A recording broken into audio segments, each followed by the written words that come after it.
The New Jesus Timeline, Part 3. Assembling the different accounts into a coherent timeline, seeing if this can be done.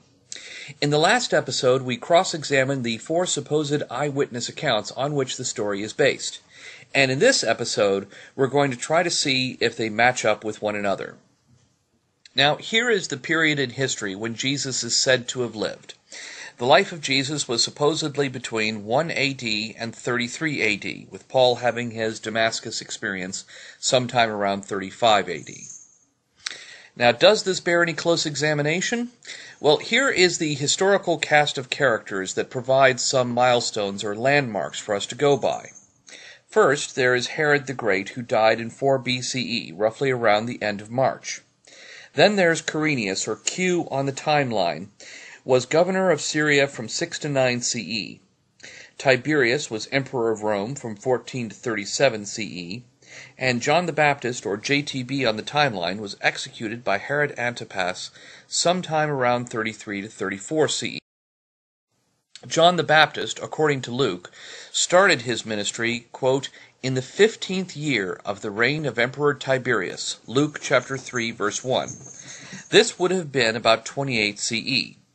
Now, according to Luke and verified by Josephus, John the Baptist was executed by Herod Antipas for speaking out against Herod's marriage to his dead brother's wife Herodias, Luke chapter 3, verse 19. His brother Herod Philip died somewhere around 33 to 34 CE. From the NRSV Bible, Luke chapter 3, verse 19 says, But Herod the ruler, who had been rebuked by him, that is, John the Baptist, because of Herodias, his brother's wife, and because of all the evil things that Herod had done.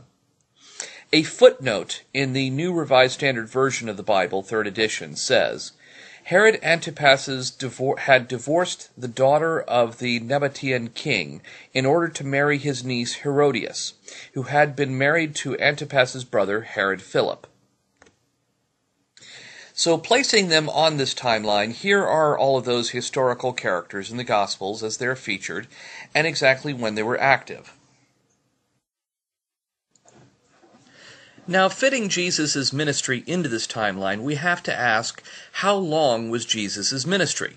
Well, according to the Gospel of John, there were 3 Passovers over its course. The first was when he cleansed the temple, John chapter 2, verse 13. The second was when he fed thousands, John chapter 6, verse 4. And the third was when he was about to be John chapter 13, verse 1. So from this, we can determine that Jesus' ministry was about 2 to 3 years. So let's begin with the Gospel of Luke, and we start with him because he gives us a lot of dates to work with, and has, compared to the other Gospel accounts, relatively the fewest problems reconciling his story with the timeline. Luke chapter 1 verse 5 tells us that the Annunciation, or the point at which Gabriel told Mary she would give birth to the Savior, was during the reign of Herod the Great. Luke chapter 2 verse 2 to 7 tells us that Jesus was born during the administration of Quirinius, governor of Syria. Luke chapter 3 verse 23 tells us that Jesus was about 30 at the start of his ministry. And Luke chapter 23 tells us that Jesus was executed by Pontius Pilate. So assembling all that together into the timeline, if we are willing to fudge what about 30 means, maybe about 30 means 27, then everything pretty much fits into place. Luke's Jesus would have been born at 6 AD, right about the time that Quirinius just started his administration. He would have been able to start his ministry as John the Baptist was arrested. He would have been about 27 at that time. And that would have given him 3 Passovers with which to have his ministry before being executed by Pontius Pilate, just in time before Pontius Pilate was recalled to Rome in 36 CE. So everything all pretty much fits into place, with one notable anomaly, and that is the Annunciation happens during the reign of Herod the Great, roughly about 10 years before Luke's Jesus would have been born. So, what are we to make of this 10-year gap? Was Mary a toddler during the Annunciation, or was she an old maid during the pregnancy? Now, the argument that she was a toddler is that a 20-something woman, although it's not unusual for a 20-something woman to be unmarried today, it would have been very unusually old to be unmarried for that time. On the other hand, if she might have been an old maid, because would a 3 to 5-year-old child really say in Luke chapter 1 verse 34, "How shall this be, seeing I know not a man?"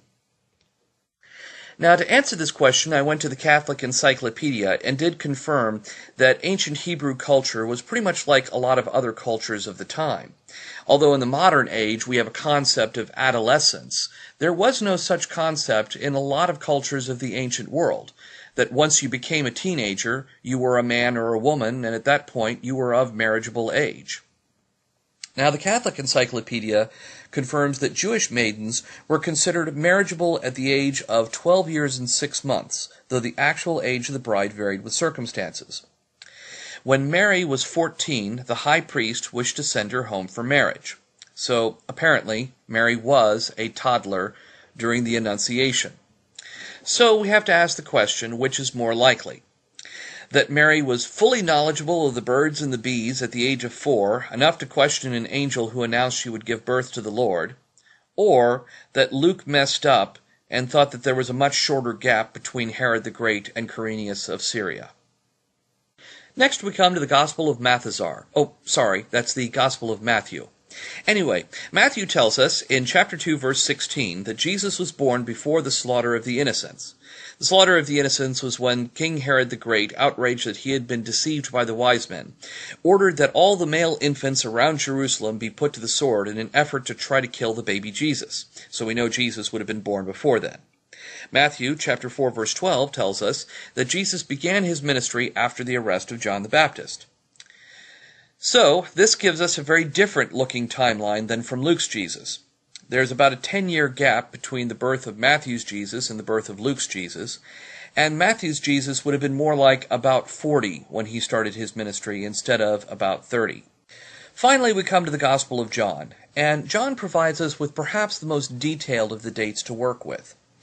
In John chapter 2, verse 19 to 21, at the start of his ministry, the priests say to Jesus, "For 46 years was the temple in construction, and you will raise it up in 3 days?" Temple construction started in 20 BCE, and this conversation happened during the first Passover of the ministry of Jesus, according to John chapter 2, verse 13. Therefore, the first Passover of his ministry would have been the Passover of 27 CE. And since Jesus had 3 Passovers in his ministry, the 3 Passovers would have been the one of 27 CE, the one of 28 CE, and finally he would have been crucified around the Passover of 29 CE. Now, John doesn't say very much about childhood, but he does offer an interesting hint as to Jesus' age. John chapter 8, verse 57, "Then the Jews said to Jesus, 'You are not yet 50 years old, and you have seen Abraham?'" Now, the Jews that were talking to Jesus in this particular passage of the Bible did know who they were talking to, so they weren't just playing a game of guess your age. This hints that Jesus was pushing 50. Perhaps he was in his late 40s. If so, this would have pushed his birth date to before 10 BCE. Now, it's not really distinct. They say you are not yet 50 years old. So we'll put some question marks around the timeline for John's Jesus, just to be fair here. But this is the timeline that we're looking at. And what is distinct is that Jesus would have been crucified at the Passover of 29 BCE. Or 29 CE, excuse me. And this would have been 1 year after John the Baptist even started his ministry, and well before John the Baptist was arrested or put into prison. There are some other notable contradictions between all the different accounts. Matthew has baby Jesus flee to Egypt to escape Herod the Great, and then come back to settle in Nazareth, Matthew chapter 2, verse 19 to 23. Whereas Luke's Mary was living in Nazareth when approached by the angel Gabriel, and she had to go to Bethlehem for the census. See Luke chapter 1, verse 26, and chapter 2, verses 4 to 5. Each gospel account also has numerous contradictions with one another with regard to the resurrection account. But to do this topic any justice, that's going to require an entire other video on this. There are also 3 different bloodlines offered. Now, most skeptics are familiar with the ones in Matthew and Luke. Matthew chapter 1, verses 1 to 16 lists 28 generations. Luke chapter 3, verse 21 to 31 lists 43 generations. But what you may not know is that 1 Chronicles chapter 3 verses 10 to 16 also offers some generations or some genealogy, but it disagrees with both genealogies. It's very similar to Matthew, but with 4 more generations than the one that Matthew lists. Now, all of these are wrong, since Joseph isn't the biological father of Jesus. So here you go, Christians. Here is your timeline, or all the different timelines of the different gospel accounts. So at this point, you'll just be giving up, right? No! Never give up. Never surrender. You order, sir? Sir, who orders? Activate. Activate the perpetual ad hoc hypothesis generator. Tune in next time.